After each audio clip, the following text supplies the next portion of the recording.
I can guarantee you that my comedy act is very funny.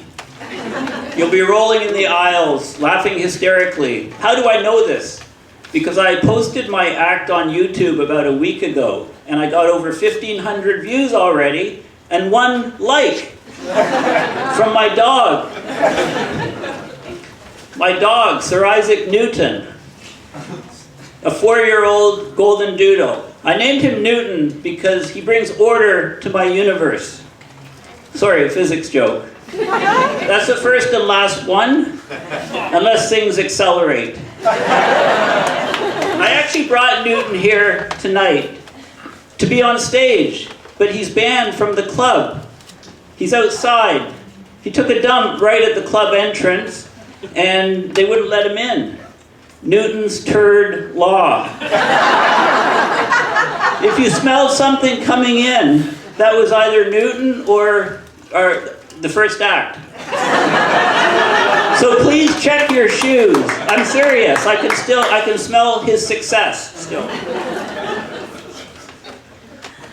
I work in climate change, climatology. It's a tough field. I've been trying to figure out how to save the world, to stop climate change. And I'm sorry, changing light bulbs, planting trees, doing all these other things, they're not going to cut it. We need bigger ideas, bolder ideas. So I have 3. First idea, nuke the deserts. Kick up dust, block the sun, cool the planet. Very easy, right? So my first solution is create nuclear winter. Second idea, blow the top off a volcano, trigger a massive eruption, or maybe both.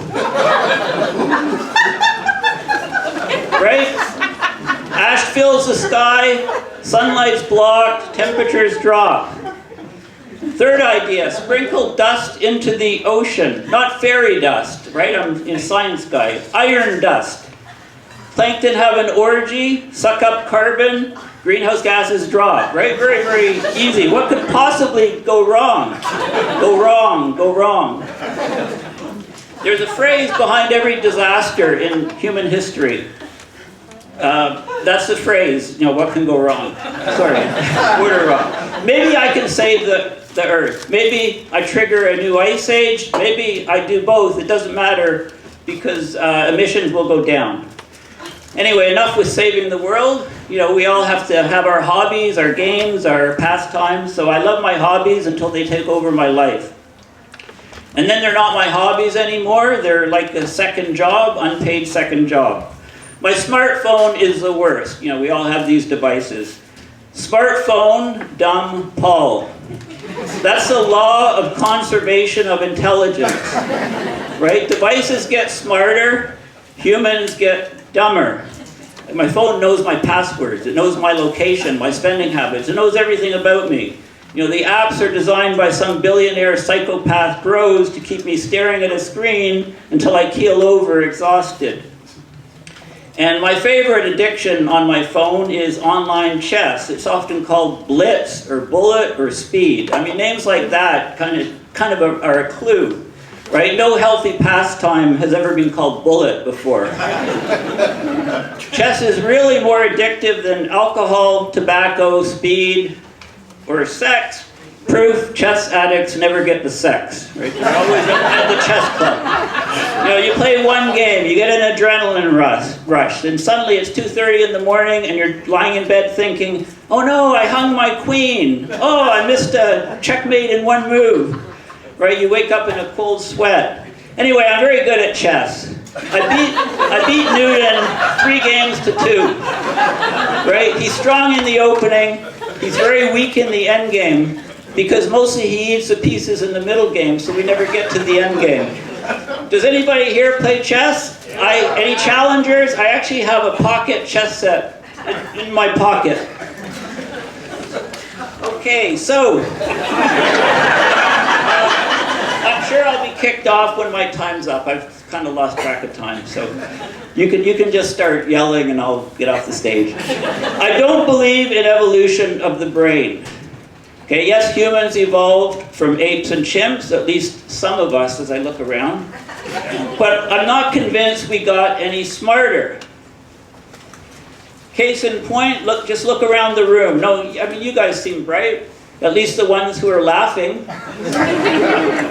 As a species, I think we peaked early. We put all human knowledge into a smartphone, and now we use it to watch raccoons stealing donuts. Right? I mean, that's not intelligence, but you know, it's a lot of fun. I'll give you that. Some countries do seem more serious, though. Like China, they make everything in the world. They seem like an engineering state. Engineers build stuff all day, then they go drink beer at the pubs at night, and they solve the problems created by other engineers at other companies, right? So technology literally moves at the speed of beer. You know, that's in China, but North America, it's more like a lawyerly society, right? Nothing gets built without a hearing, a lawsuit, 6-year consultation, 12 people saying, let's circle back, you know, and rethink this. In an engineering society, you just go out and build a bridge. In a lawyerly society, they write a report about whether the bridge has a proper emotional framework. Politics everywhere is now performance art. You know, put a clown in charge and the whole place becomes a circus. Not even a good circus, a sad circus, like a shite show. A circus where the lion lies hundreds of times per hour, non-stop. Engineers are not perfect, right? But they can build anything. But they start treating people like chess pieces, like specifically like pawns.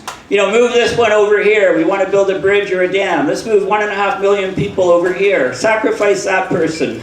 Lawyers are the opposite. They won't sacrifice anybody, at least without a waiver, a signed waiver.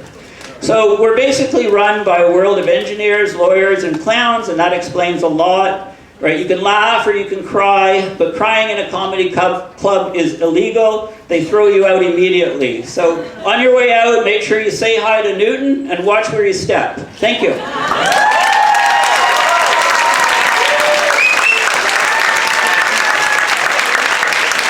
Paul Beckwith, ladies and gentlemen.